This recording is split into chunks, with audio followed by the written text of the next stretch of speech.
ಎಲ್ರಿಗೂ ನಮಸ್ಕಾರ. ಇವತ್ತಿನ ಪ್ರಮುಖ ಸುದ್ದಿಗಳ ವಿಶೇಷ ವಿಶ್ಲೇಷಣೆಗೆ ನಿಮ್ಗೆಲ್ಲ ಸ್ವಾಗತ. ದೇಶ, ವಿದೇಶ ಮತ್ತು ನಮ್ಮ ರಾಜ್ಯದಲ್ಲಿ ನಡೆದ ಪ್ರಮುಖ ಬೆಳವಣಿಗೆಗಳನ್ನ ಒಟ್ಟಿಗೆ ನೋಡೋಣ ಬನ್ನಿ. ಇವತ್ತಿನ ಚರ್ಚೆಯಲ್ಲಿ 3 ಮುಖ್ಯ ಭಾಗಗಳಿವೆ. ಮೊದಲಿಗೆ ರಾಷ್ಟ್ರೀಯ ಸುದ್ದಿಗಳು, ಆಮೇಲೆ ಅಂತಾರಾಷ್ಟ್ರೀಯ ಸುದ್ದಿಗಳು ಮತ್ತು ಕೊನೆಯದಾಗಿ ನಮ್ಮ ರಾಜ್ಯದ ಕೆಲವು ಪ್ರಮುಖ ವರದಿಗಳ ಬಗ್ಗೆ ಮಾತಾಡೋಣ. ಸರಿ, ಹಾಗಾದ್ರೆ ಮೊದಲಿಗೆ ರಾಷ್ಟ್ರೀಯ ಸುದ್ದಿಗಳ ಕಡೆ ಗಮನ ಹರಿಸೋಣ. ಮೊದಲನೇ ಸುದ್ದಿ ಎಐ ಬಗ್ಗೆ. ಪ್ರಧಾನಿ ನರೇಂದ್ರ ಮೋದಿಯವರು ನವದೆಹಲಿಯಲ್ಲಿ ಎಐ ಇಂಪ್ಯಾಕ್ಟ್ ಶೃಂಗಸಭೆ 2026ಕ್ಕೆ ಚಾಲನೆ ನೀಡಿದ್ದಾರೆ. ಭಾರತದ ಟೆಕ್ನಾಲಜಿ ಕ್ಷೇತ್ರಕ್ಕೆ ಇದೊಂದು ತುಂಬಾನೇ ಮಹತ್ವದ ಹೆಜ್ಜೆ ಅಂತ ಹೇಳ್ಬೋದು. ಹಾಗಾದ್ರೆ ಈ ಶೃಂಗಸಭೆಯ ಮುಖ್ಯ ಅಂಶಗಳೇನೋ? ಭಾರತವನ್ನ ಕೃತಕ ಬುದ್ಧಿಮತ್ತೆ ಅಂದ್ರೆ ಎಐ ಕ್ಷೇತ್ರದಲ್ಲಿ ಜಗತ್ತಿನಲ್ಲೇ ಮುಂಚೂಣಿಗೆ ತರೋದು ಇದರ ಮೊದಲ ಗುರಿ. ಇದಕ್ಕಾಗಿ ಫ್ರಾನ್ಸ್ ಅಧ್ಯಕ್ಷರು, ವಿಶ್ವಸಂಸ್ಥೆಯ ಪ್ರಧಾನ ಕಾರ್ಯದರ್ಶಿಯವರಂತಹ ದೊಡ್ಡ ದೊಡ್ಡ ನಾಯಕರೆಲ್ಲ ಭಾಗವಹಿಸಿದ್ರು. ಎಐ ಆಡಳಿತ, ಮೂಲಸೌಕರ್ಯ, ಅಂತಾರಾಷ್ಟ್ರೀಯ ಸಹಕಾರ ಹೀಗೆ ಹಲವಾರು ವಿಷಯಗಳ ಬಗ್ಗೆ ಚರ್ಚೆ ನಡೆದಿದೆ. ಅಷ್ಟೇ ಅಲ್ಲ, ಬೇರೆ ಬೇರೆ ದೇಶಗಳ ಟೆಕ್ನಾಲಜಿಯನ್ನ ಪ್ರದರ್ಶಿಸೋಕೆ ಒಂದು ಎಕ್ಸ್ಪೋ ಕೂಡ ಇತ್ತು. ಈಗ ಮುಂದಿನ ಸುದ್ದಿಗೆ ಹೋಗೋಣ. ಇದು ಸುಪ್ರೀಂ ಕೋರ್ಟ್ನಿಂದ ಬಂದಿರುವ ಒಂದು ಪ್ರಮುಖ ತೀರ್ಪಿನ ಬಗ್ಗೆ. ಅಪರಾಧ ಪ್ರಕರಣಗಳಲ್ಲಿ ಸಂತ್ರಸ್ತರನ್ನ ಅವರ ಜಾತಿ ಅಥವಾ ಜನಾಂಗದ ಆಧಾರದ ಮೇಲೆ ಗುರುತಿಸೋದು ಒಂದು ಪ್ರತಿಗಾಮಿ ನಡೆ ಅಂತ ಸುಪ್ರೀಂ ಕೋರ್ಟ್ ಬಹಳ ಸ್ಪಷ್ಟವಾಗಿ ಹೇಳಿದೆ. ಇದೊಂದು ರಿಗ್ರೆಸಿವ್ ಸ್ಟೆಪ್ ಅಂತಾನೂ ಹೇಳಿದ್ದಾರೆ. ಹಾಗಂದ್ರೆ ಏನು? ನ್ಯಾಯಾಲಯದ ನಿಲುವು ತುಂಬಾನೇ ಸ್ಪಷ್ಟವಾಗಿದೆ. ಸಂತ್ರಸ್ತರನ್ನ ಯಾವುದೇ ಜಾತಿ ಅಥವಾ ಜನಾಂಗೀಯ ಹಿನ್ನೆಲೆಯಿಂದ ಗುರುತಿಸಬಾರ್ದು. ಯಾಕಂದ್ರೆ ಈ ರೀತಿ ಮಾಡೋದು ಸಮಾಜದಲ್ಲಿ ತಾರತಮ್ಯಕ್ಕೆ ದಾರಿ ಮಾಡಿಕೊಡುತ್ತೆ.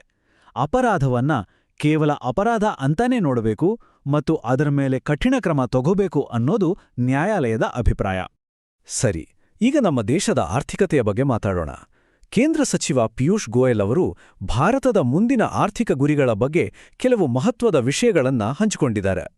ಅವರು ಹೇಳಿರೋ ಪ್ರಕಾರ 2026ರಿಂದ 2047ರ ಒಳಗೆ ಭಾರತದ ಆರ್ಥಿಕತೆಗೆ ಸುಮಾರು $26 ಟ್ರಿಲಿಯನ್ ಮೌಲ್ಯ ಸೇರ್ಪಡೆಯಾಗಲಿದೆ. ಇದು ನಿಜಕ್ಕೂ ಒಂದು ದೊಡ್ಡ ಸಂಖ್ಯೆ. ನಮ್ಮ ದೇಶದ ಆರ್ಥಿಕ ಭವಿಷ್ಯ ಎಷ್ಟೊಂದು ಉಜ್ವಲವಾಗಿದೆ ಅನ್ನೋದಕ್ಕೆ ಇದೊಂದು ಉದಾಹರಣೆ. ಈ ದೊಡ್ಡ ಗುರಿಯನ್ನ ತಲುಪೋಕೆ ಸರ್ಕಾರ ಏನೆಲ್ಲ ಮಾಡ್ತಿದೆ ನೋಡಿ. 2027-28ರ ಹೊತ್ತಿಗೆ ಭಾರತವನ್ನ ಜಗತ್ತಿನ 3ನೇ ಅತಿ ದೊಡ್ಡ ಆರ್ಥಿಕತೆಯನ್ನಾಗಿ ಮಾಡೋ ಗುರಿಯಿದೆ. ಕಳೆದ 9 ವರ್ಷಗಳಲ್ಲಿ 9 ಮುಕ್ತ ವ್ಯಾಪಾರ ಒಪ್ಪಂದಗಳಾಗಿವೆ. ಜವಳಿ, ಪಾದರಕ್ಷೆ, ಚರ್ಮದ ಉತ್ಪನ್ನಗಳಂತಹ ವಲಯಗಳಿಗೆ ಹೆಚ್ಚಿನ ಒತ್ತು ಕೊಡಲಾಗ್ತಿದೆ. ಜೊತೆಗೆ ಮೀನುಗಾರರ ರಕ್ಷಣೆ ಮತ್ತು ದೇಶೀಯ ಉದ್ಯೋಗಗಳನ್ನ ಉಳಿಸ್ಕೊಳ್ಳೋ ಕಡೆಗೂ ಗಮನ ಇದೆ. ಸರಿ, ರಾಷ್ಟ್ರೀಯ ಸುದ್ದಿಗಳಾಯಿತು. ಈಗ ಅಂತಾರಾಷ್ಟ್ರೀಯ ಮಟ್ಟದಲ್ಲಿ ಏನೆಲ್ಲ ಆಗ್ತಿದೆ ಅಂತ ನೋಡೋಣ. ಇಲ್ಲಿಯೂ ಟೆಕ್ನಾಲಜಿ ಸುದ್ದಿಯೇ ಇದೆ. ಗೂಗಲ್ ಸಿಇಒ ಸುಂದರ್ ಪಿಚಾಯ್ ಅವರು ಭಾರತ ಮತ್ತು ಅಮೆರಿಕದ ನಡುವೆ ಎಐ ಸಂಪರ್ಕವನ್ನ ಇನ್ನಷ್ಟು ಬಲಪಡಿಸೋಕೆ ಒಂದು ದೊಡ್ಡ ಯೋಜನೆಯನ್ನ ಅನೌನ್ಸ್ ಮಾಡಿದ್ದಾರೆ. ಅಂದಹಾಗೆ ಇದು ಕೇವಲ ಒಂದೇ ಯೋಜನೆ ಅಲ್ಲ, ಇದರಲ್ಲಿ ಹಲವು ಉಪಕ್ರಮಗಳಿವೆ. ನೋಡಿ, ಭಾರತ ಅಮೆರಿಕ ನಡುವೆ ಎಐ ಸಂಪರ್ಕ ಹೆಚ್ಚಿಸೋಕೆ ಸಮುದ್ರದ ಆಳದಲ್ಲಿ ಕೇಬಲ್ ಹಾಕಲಾಗುತ್ತೆ. ವಿಶಾಖಪಟ್ನಂನಲ್ಲಿ ಸುಮಾರು $1,36,000 ಕೋಟಿ ವೆಚ್ಚದಲ್ಲಿ ಒಂದು ದೊಡ್ಡ ಎಐ ಕೇಂದ್ರ ನಿರ್ಮಾಣವಾಗಲಿದೆ. ಅಷ್ಟೇ ಅಲ್ಲ, 10,000 ಶಾಲೆಗಳಲ್ಲಿ ಸುಮಾರು 1.1 ಕೋಟಿ ಮಕ್ಕಳಿಗೆ ಎಐ ಬಗ್ಗೆ ತಿಳಿಸ್ಕೊಡಲಾಗುತ್ತೆ.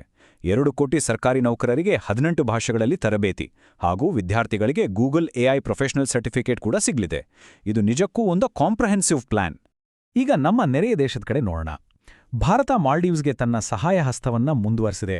ಒಪ್ಪಂದದ ಪ್ರಕಾರ ಕೊಡಬೇಕಿದ್ದ 12 ಐ-ಸ್ಪೀಡ್ ಹಡಗುಗಳಲ್ಲಿ ಮೊದಲನೇದನ್ನ ಮಾಲ್ಡೀವ್ಸ್ಗೆ ಹಸ್ತಾಂತರಿಸಿದೆ.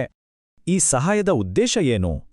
ಫಾಫು ಮತ್ತು ಧಾಲು ಅನ್ನೋ 2 ದ್ವೀಪಗಳ ನಡುವೆ ಜಲಸಂಪರ್ಕವನ್ನ ಸುಲಭ ಮಾಡೋದು. ಇದನ್ನ ಮಾಲ್ಡೀವ್ಸ್ ಸರ್ಕಾರದ ನ್ಯೂಸ್ ಏಜೆನ್ಸಿಯೇ ವರದಿ ಮಾಡಿದೆ. ಇದರಿಂದ ಮಾಲ್ಡೀವ್ಸ್ಗೆ ಅಗತ್ಯ ಸಾರ್ವಜನಿಕ ಸೇವೆಗಳನ್ನು ಒದಗಿಸೋದ್ರಲ್ಲಿ ಭಾರತ ಯಾವತ್ತೂ ಜೊತೆಗಿರುತ್ತೆ ಅನ್ನೋ ಸಂದೇಶ ಸ್ಪಷ್ಟವಾಗಿದೆ. ಸರಿ, ದೇಶ ವಿದೇಶದ ಸುದ್ದಿಗಳಾಯಿತು. ಈಗ ನಮ್ಮ ಕರ್ನಾಟಕದ ಕೆಲವು ಪ್ರಮುಖ ಬೆಳವಣಿಗೆಗಳನ್ನು ನೋಡೋಣ. ಮೊದಲನೇ ಸುದ್ದಿ ನಮ್ಮ ಬೆಂಗಳೂರು ಹಾಗೂ ರಾಜ್ಯದ ಕೆರೆಗಳ ಬಗ್ಗೆ. ಕರ್ನಾಟಕ ಸರ್ಕಾರ ಕೆರೆಗಳ ಬಫರ್ ವಲಯದ ಮಿತಿಯನ್ನ ಕಡಿಮೆ ಮಾಡಿ ಒಂದು ಹೊಸ ನೋಟಿಫಿಕೇಶನ್ ಹೊರಡಿಸಿದೆ. ಇದು ಪರಿಸರ ನಿರ್ವಹಣೆಯಲ್ಲಿ ಒಂದು ದೊಡ್ಡ ಬದಲಾವಣೆ ಅಂತಾನೆ ಹೇಳಬೇಕು. ಹಾಗಾದ್ರೆ ಏನಿದು ಬದಲಾವಣೆ? ಮೊದಲು ಹಳೆ ನಿಯಮದ ಪ್ರಕಾರ ಎಲ್ಲಾ ಕೆರೆಗಳಿಗೂ, ಅದು ಚಿಕ್ಕದಿರ್ಲಿ ದೊಡ್ಡದಿರ್ಲಿ, 30 ಮೀಟರ್ ಬಫರ್ ವಲಯ ಇತ್ತು. ಆದ್ರೆ ಈಗ ಹೊಸ ನಿಯಮದ ಪ್ರಕಾರ ಕೆರೆಯ ವಿಸ್ತೀರ್ಣ ಎಷ್ಟಿದೆ ಅನ್ನೋದ್ರ ಮೇಲೆ ಬಫರ್ ವಲಯವನ್ನ ನಿಗದಿಪಡಿಸಲಾಗುತ್ತೆ. ಇದು ತುಂಬಾನೇ ಗಮನಾರ್ಹವಾದ ಬದಲಾವಣೆ.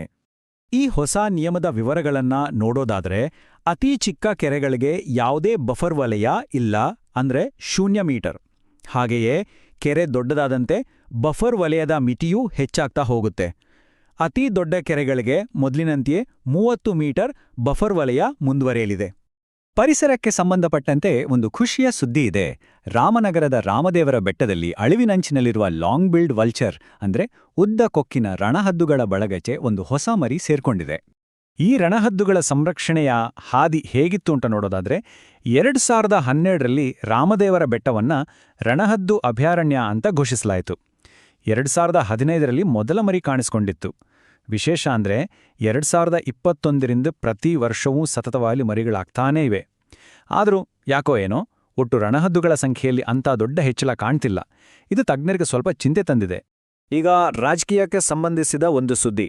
ರಾಜ್ಯ ಸರ್ಕಾರ ವಿಧಾನಸೌಧದ ಆವರಣದಲ್ಲಿ ಮಾಧ್ಯಮಗಳ ಓಡಾಟಕ್ಕೆ ಸಂಬಂಧಿಸಿದಂತೆ ಕೆಲವು ನಿರ್ಬಂಧಗಳನ್ನು ಹಾಕಿ ಹೊಸ ಆದೇಶ ಹೊರಡಿಸಿದೆ.